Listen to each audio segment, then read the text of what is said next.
जन्म शताब्दी के अवसर पर हमने पूरे वर्ष, जैसे आपकी जानकारी है कि पहले दशहरे के अवसर पर भी शस्त्र पूजन का कार्यक्रम इसी महेश्वर और इंदौर में किया गया था। ये हमारी प्राचीन गौरवशाली अतीत की राजसत्ताओं के आदर्शों को पुनः नमन करने का ये उपक्रम है। उस भाव के आधार पर हमने आज कैबिनेट की है। मुझे इस बात की प्रसन्नता है कि हमारे मंत्रिमंडल के सभी माननीय मंत्रीगणों के साथ, माननीय उप मुख्यमंत्री गणों के साथ और हमने ये निर्णय किए हैं और 25 से ज़्यादा नीतियों को भी ला करके हमने आज कैबिनेट में 2 नीतियों से शुरुआत की। हर विभाग की सुगमता के साथ व्यापार व्यवसाय में बढ़ावा देने वाली और कुल मिलाकर के राज्य की अनुकूलता से बाकी लोग लाभान्वित कैसे हो और राज्य भी लाभ कैसे उठाए, इस दिशा में हमने बड़ा निर्णय किया है। आज ये गेमिंग से लेकर के एक और खास करके और आखिरी एक बड़ी जिसकी आपको सबको इंतजार है जैसे एक निर्णय हमने किया है कि विशेष परिस्थितियों में माननीय मंत्रीगण भी ट्रांसफ़र कर सकेंगे। इस विषय को आज हमने कंप्लीट किया है। हमारे खास करके विधिवत तो ट्रांसफ़र पॉलिसी बाद में आएगी, लेकिन इसमें विस्तारित रूप से करने के पहले हमारे माननीय मंत्रीगण अपने विभागों के अंदर सुव्यवस्था स्थापित करने के लिए इस पर काम कर सके। माँ अहिल्या की जब बात कर रहे हैं तो कल्याणी विवाह को भी प्रोत्साहन देने का निर्णय किया है।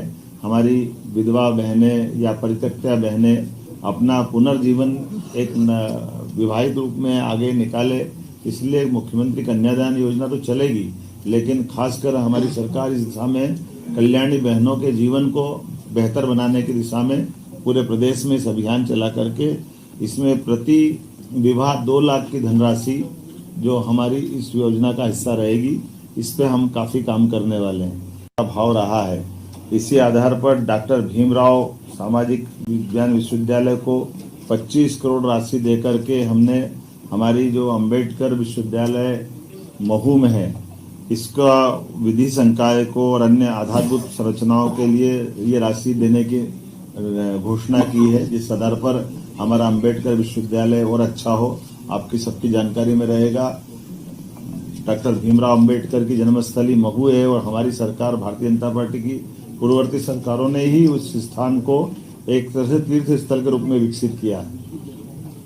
लेकिन उसके साथ साथ वहाँ के विश्वविद्यालय का भी अंबेडकर जी का चूंकि शिक्षा में बड़ा योगदान है और आज हमने निर्णय किया कि लॉ में भी उनकी बड़ी भूमिका है, तो विधि संकाय के साथ उसको एक्सीलेंस, सेंटर ऑफ एक्सीलेंस के नाते से भी विकसित किया जाए, इस दिशा में हमने आज निर्णय किया है।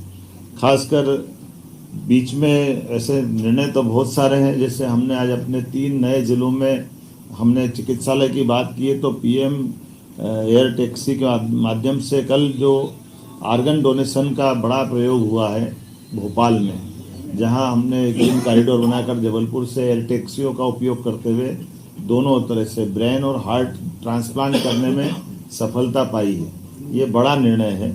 मैं मान के चलता हूँ कि हमारा चिकित्सा विभाग और ये जो शासन की योजनाओं के समेकित रूप से इसी प्रकार के प्रयास चलना चाहिए। आज एक और निर्णय हमारा किसानों से संबंधित हुआ है। हमारी लोकमाता के ज़माने में भी उनने किसानों को कुएं से पानी लेकर के खेती को प्रोत्साहन देने के निर्णय किए थे और बगीचे लगाने के लिए प्रेरित किया है। हमारी सरकार ने भी निर्णय किया कि हमारे अपने किसान जो अस्थायी विद्युत पंप भी हम पे निर्भर रहते हैं, ऐसे लगभग 2 लाख किसानों को 3 हार्स पावर से लगा करके 7.5 हार्स पावर तक 10% की राशि वो देंगे तो उसको पूरा पंप हमारी तरफ से दिया जाएगा। एक तरह से बिजली फ्री हो जाएगी। ये बहुत बड़ा निर्णय है, जिसके आधार पर किसानों को अपने लिए खुद के सोलर पंप के माध्यम से उनको बिजली की उपलब्धता उनके आत्मनिर्भर बनाएगी। जो किसान या अन्नदाता ऊर्जादाता बने, इस भाव के आधार पर आगे जा कर के हम अपने 30 लाख बाकी स्थायी कनेक्शन वाले हैं उनको भी पॉलिसी बना के आगे की समय डिक्लेयर करेंगे, लेकिन अभी अस्थायी पंप धारकों को ये बड़ी मदद देने का आज निर्णय किया है।